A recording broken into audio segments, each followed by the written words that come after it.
안녕하세요, 한알만입니다. 지금 제가 들고 있는 것은 화이자 백신에 대한 FDA 보고서의 일부입니다. 영국과 미국을 시작으로 일본 국가에서 코로나 백신 접종이 시작되었습니다. 하지만 빠른 임상시험과 백신의 유통으로 많은 사람들이 백신의 부작용에 대해 걱정하고 있습니다. 그래서 제약의사 출신으로서 코로나 백신의 안전성과 부작용에 대해 자세히 설명드리려고 합니다.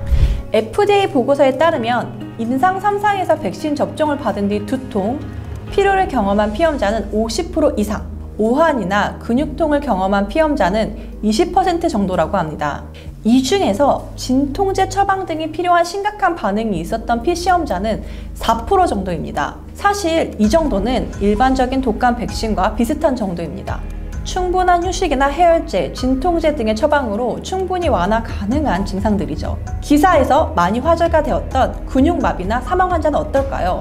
화이자 백신은 약 43,000명을 대상으로 진행되었으며 그 절반인 21,720명이 진짜 백신을 접종받았습니다. 이 중 4명에게서 안면마비 증상이 나타났고 55세 이상의 사망자 2명이 발생하였습니다. 한 명은 2차 접종을 한 지 2달 후 갑작스러운 심장마비가 사인이었고, 다른 한 명은 심혈관 기저질환과 비만이 영향을 끼쳤을 것이라고 합니다. 실제로 약물은 중고도 이상의 비만도에 영향을 많이 받기 때문에 임상시험에서도 따로 분류하기도 합니다.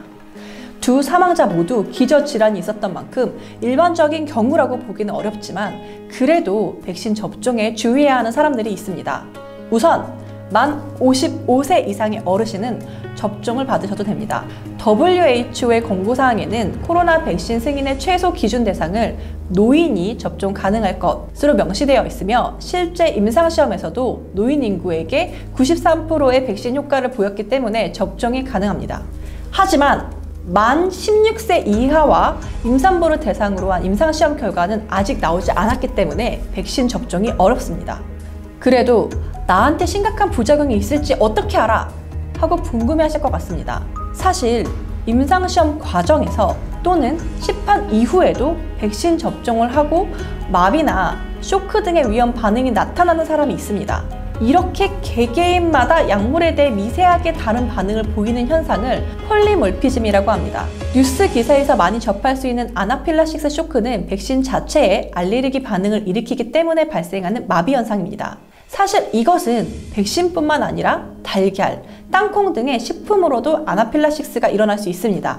백신 구조의 문제라기보다 백신 성분에 대한 개개인의 알레르기 반응 때문이죠. 임상시험 과정이나 백신 접종에서 아나필락시스를 미리 예방할 수 있는 방법은 사전 알레르기 검사를 하는 방법밖에 없습니다. 그런데 시간이 오래 걸리기 때문에 현실적으로는 의사와의 문진을 통해 알레르기 유무를 파악합니다. 또 하나의 심각한 백신 부작용에는 길랑바레 증후군이 있습니다.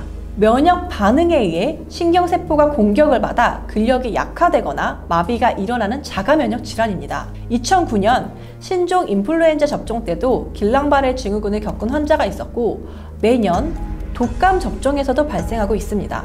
하지만 발병률은 100만 명당 1명꼴로 나타나며 코로나19 감염으로 인한 길랑바레 증후군 발병률과 후유증이 더 크기 때문에 백신을 접종받는 것이 훨씬 더 유익합니다.